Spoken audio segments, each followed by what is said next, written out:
Hello, welcome back. In this video, we're going to talk about the indirect method to calculate cash flows from operating activities.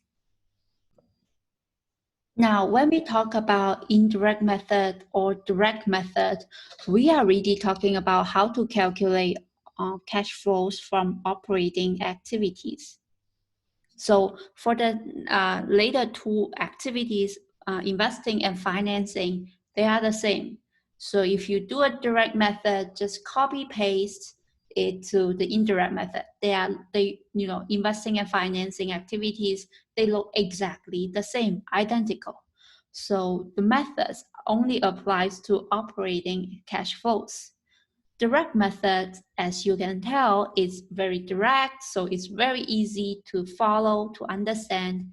However, it's just really hard to do it in practice because we just have too many transactions to categorize. So it's just like it takes too long to do it.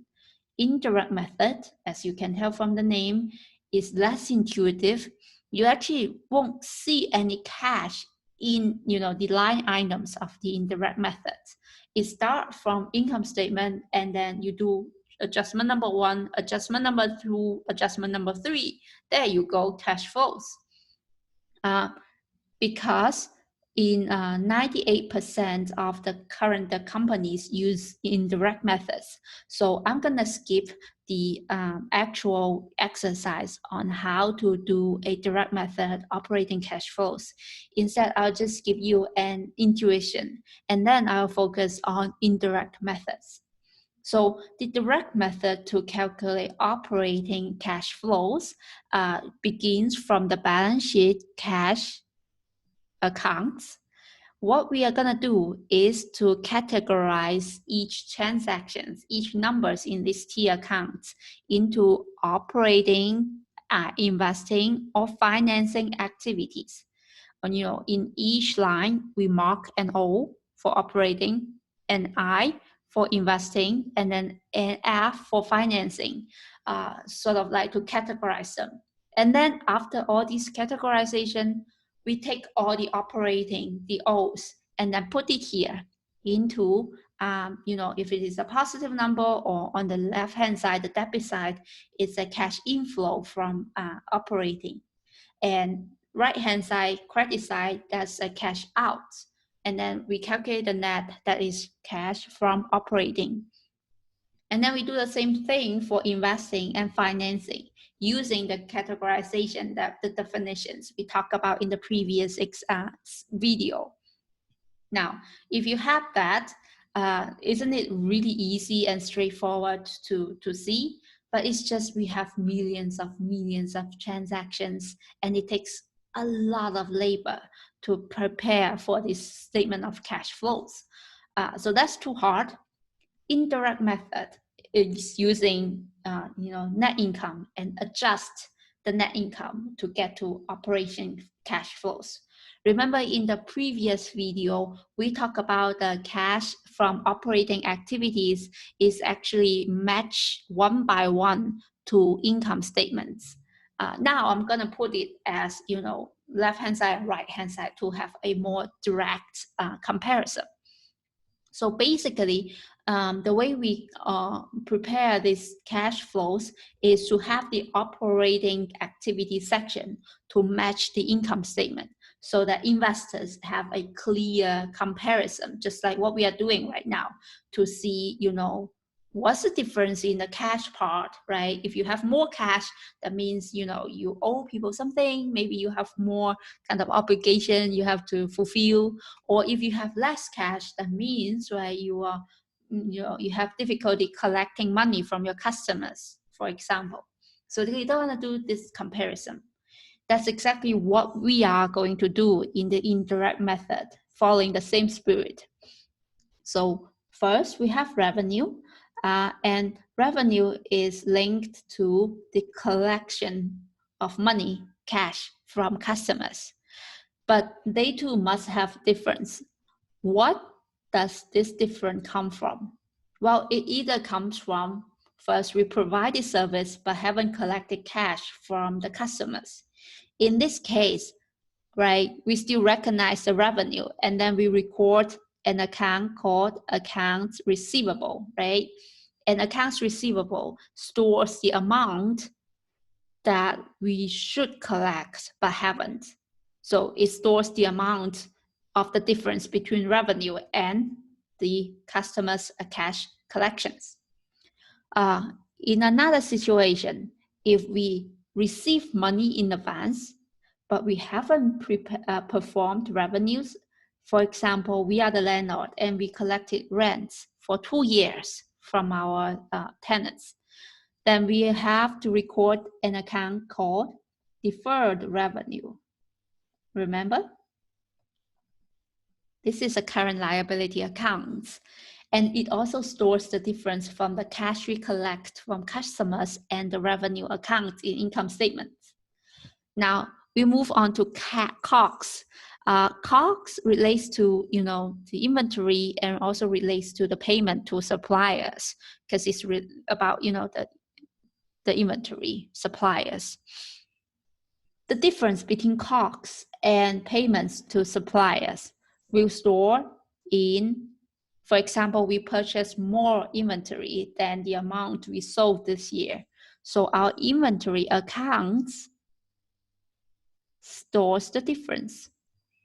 Or we have the inventory, but we haven't paid the suppliers, and that's why you see less cash outflow than the COGS. And in that sense, we have a liability, and it is called accounts payable, right? So these also are current liabilities and current assets inventory. So they store the difference between these two. And then we can do the same thing for SG&A, right? And all the others, interest expense and interest payable, right? Interest income, or prepaid or deferred interest income. So we look at the difference basically, from each line item in income statement and each line item in the operating cash flow activities. Then we're gonna do the adjustment. Now we start from net income. This is an income statement account. And then we're gonna do 3 categories of adjustment. After doing these adjustments, we will get to the cash from operating activities. Remember, this is not about financing, not about investing, right? We just simply copy the direct method one, right? Or you just define what is financing and what is investing. So what are the adjustments? Number 1, we're gonna remove the non-cash components in income statement, because those components affect net income, but it should not affect cash from operating activities. The most famous example is depreciation, isn't it? We subtract depreciation in calculating net income, but depreciation is a non-cash activity, right? We already purchased the asset like 10 years ago, and we are using it year by year. So each year there's no extra cash payments. So non-cash, we need to remove it. By removing it, we actually need to plus it back, because net income has a subtraction, right? A subtraction of depreciation. So we need to add it back. The second category is to insert the cash components that do not affect net income this year. Well, but we have either cash inflows or outflows, so it should reflect it in the cash, in the final cash from operating activities. Most famous example, again, prepaid rent. We paid rent for 2 years. We only use 1 year of the rent, but we pay 2 years. What is the actual years? We need to subtract it, because we have an outflow for 2 years, but in net income calculation, you only take into account of the current year, right? That was, we talked about it in chapter 2. So we need to subtract an extra. This is the cash components that do not affect net income, but we need to take care of it. The third category is to remove the non-operating component. Why? Because we are calculating operating activities. What are the non-operating components? Well, investing right? Or if it is referred to related to financing, we need to subtract it. For example, if we sold a building and we have a gain or a loss from selling the building, this gain and loss will be computed in the net income. But selling a building is an investing activities, so it should be removed, right? So if it was a gain before, we need to subtract it. If it's a loss, then we need to add it back. Now I have a detailed explanation here on the non-cash part, depreciation and amortization.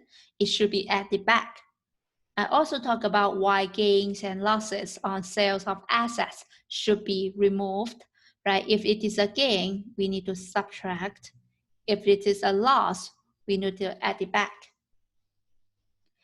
We are going to do some actually concrete examples to talk about the third type, changes in operating assets and liabilities that we need to adjust.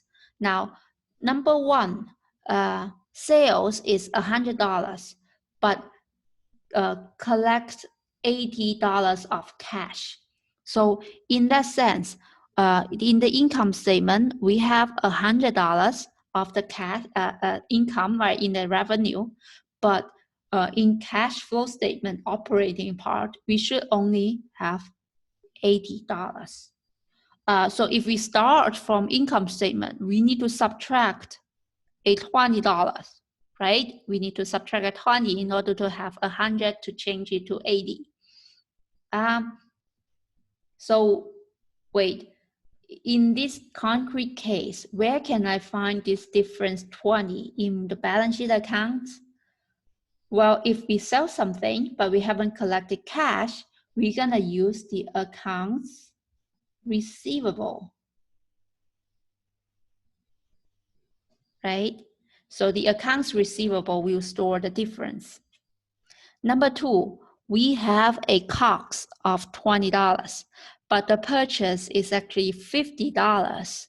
Okay, so we purchase revenue for, so let's do it one by one. So cost of goods sold is $20.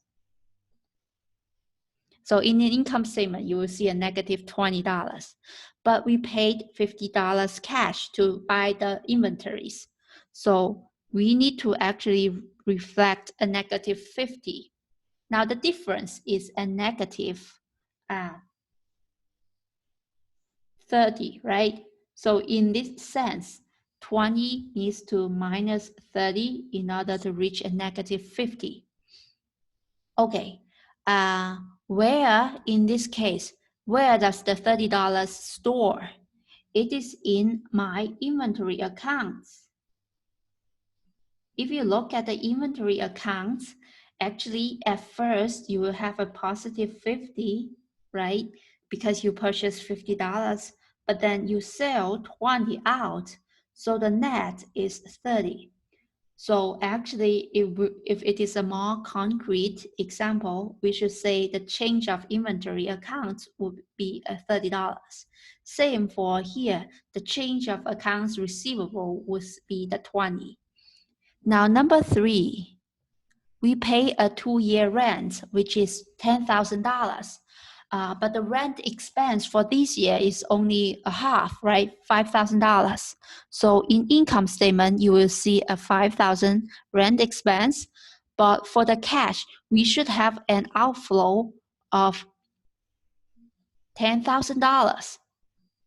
So we need to adjust for the $5,000 difference.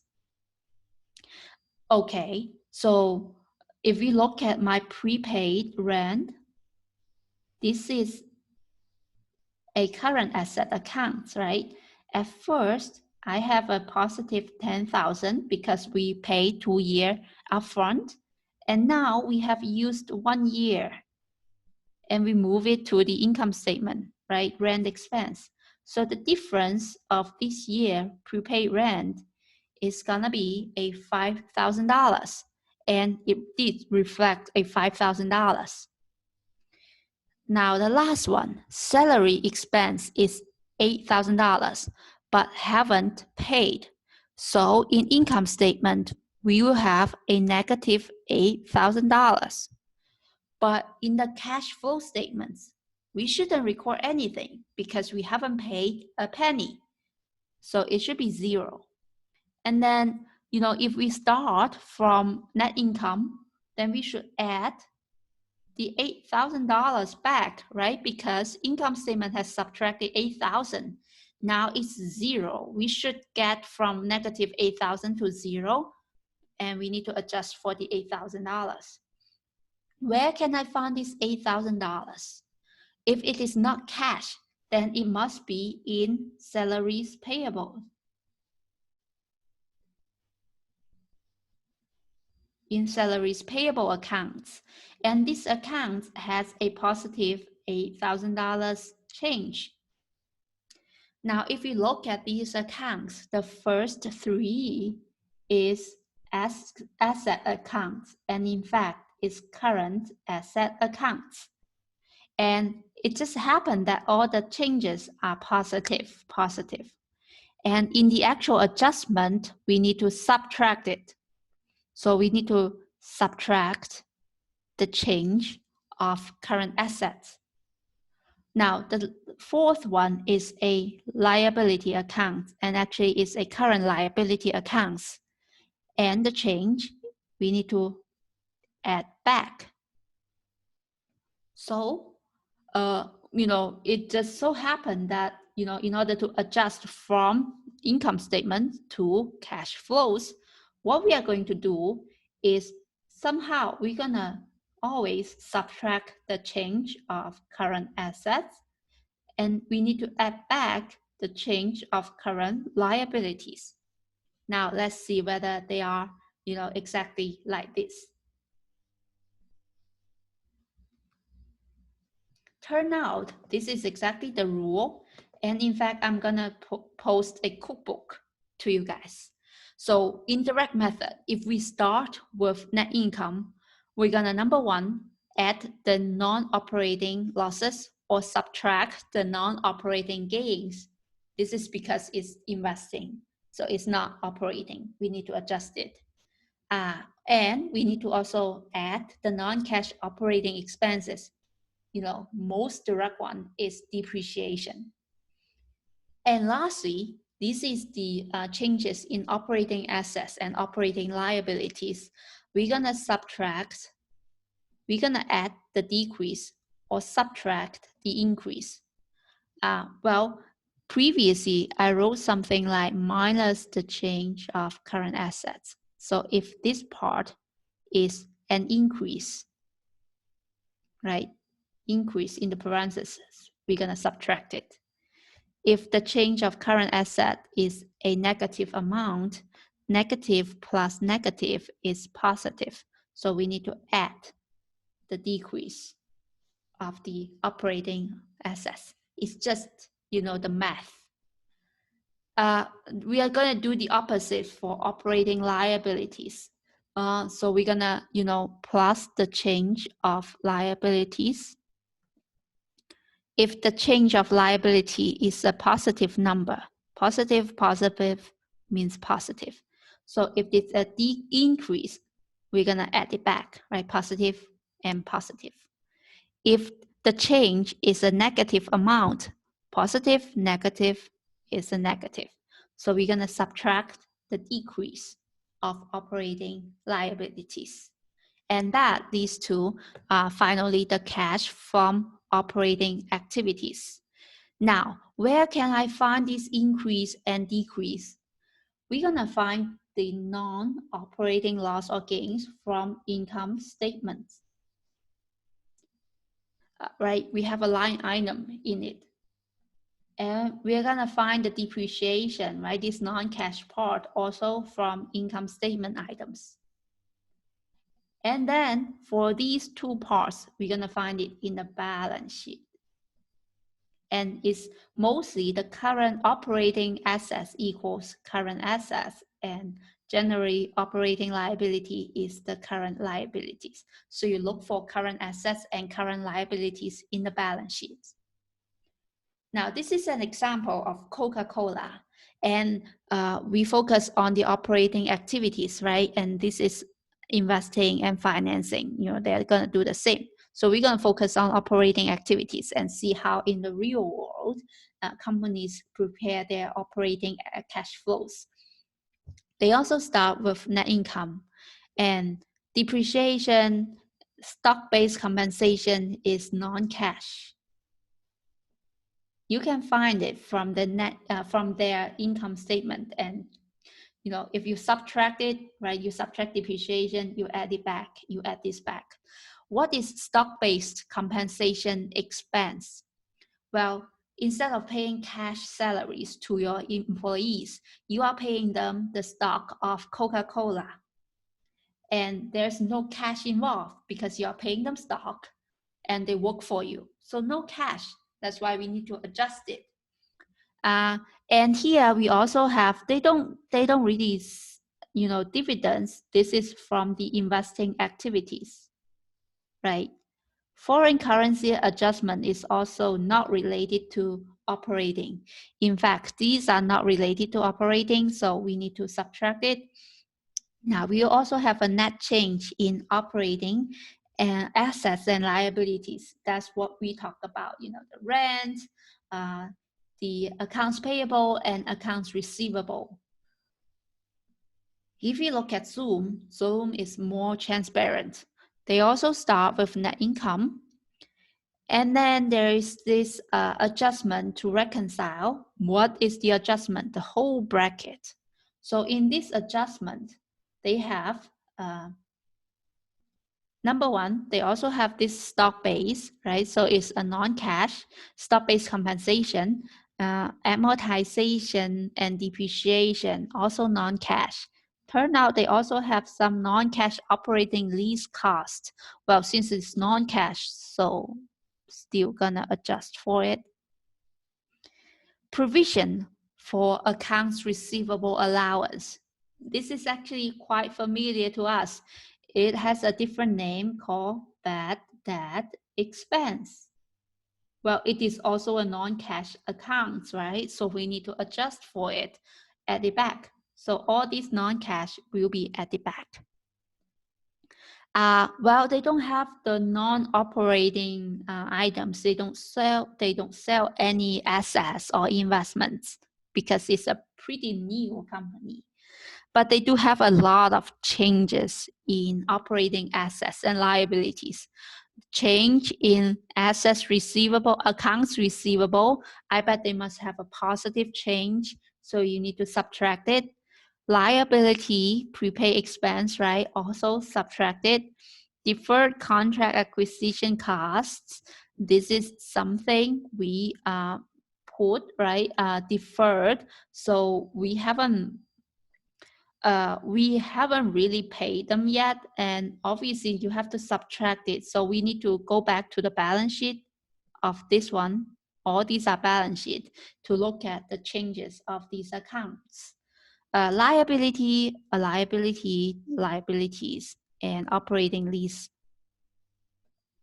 So this is how an actual company will prepare. So you have the non-cash part, you also adjust for the changes in operating assets and liabilities. Now, let's do some quick exercise. Number one, under the indirect method, an increase in accounts receivable would lead to, you can pause here and do it yourself.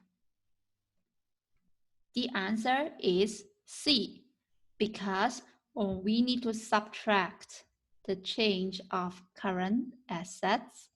And since an increase in liability, this is positive, but then we have a negative sign, I subtract it, so it's a negative. So it should be a decrease. The second question, under indirect method, an increase in tax payable would lead to, you can pause here. Tax payable is a current liability. you have a positive current liability. So you need to add it back. That's why it's A, an increase in the operating cash flows. Under the indirect method, an increase in loan payable would lead to, you can pause here. The correct answer is B, no effect. Why is it? Well, what is loan? Is loan a short-term or a long-term thing? If it is definitely a long-term liability, but then is it operating cash flow or investing cash flows or financing cash flows? It's financing cash flows because you borrow money, right, to support your business. So it's financing. That's why it has nothing to do with the operating cash flows. The last question. Well, the company reported net income of $432,000 for the year ending in 2018. They purchased merchandise total $304,000. Accounts payable balance at the beginning and end were $72,000 and $66,000. Beginning and ending inventory balance is $88,000 and $92,000. Assuming that all relevant information has been presented, what would the company report operating cash flows? You can pause here and calculate it yourself. The correct answer is C. What does the calculation come up to C? Number one, we start with a net income, and then we're gonna do the adjustment. Well, you told me about the purchase. Well, it leads to inventory then. Now let's look at whether we have an inventory account. We do, we have an inventory here, right? According to the formula, inventory is a current asset. All I need to do is to look at the change of the current asset. Does it increase or decrease? And then, we're gonna subtract the change. Wait, but I have a beginning. I have an ending. I can already calculate the change. I don't need this merchandise purchase because it does not capture the whole story because we also have cost of goods sold, right? So we're gonna calculate the inventory by ignoring this part, which is 92 minus 88. There is an increase of $4,000 increase. So we're gonna subtract it, right? Now we miss this part, accounts payable. Accounts payable is a current liability. The balance is 72 and 66. Now, the change of current liability equals a negative $6,000, right? It dropped from 72 to 66. Now the adjustment for this change in current liability is a plus. So it's plus minus $6,000 equals a minus $6,000, right? So it gets to also subtracting $6,000. And that's how we come up with this $422,000. We have a really compact week where we discuss both the income statement as well as the cash flow statements. So I hope you have a very fruitful understanding. They are both very important statements, and you can go check out the video quiz to reinforce your memory. I will see you in next week's video. Goodbye.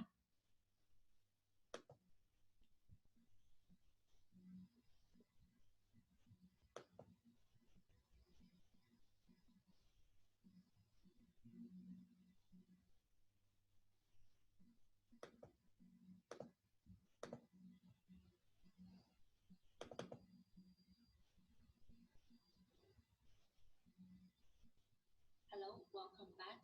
In this video, we're going to continue the statement of comparison between income of goods sold and relates to.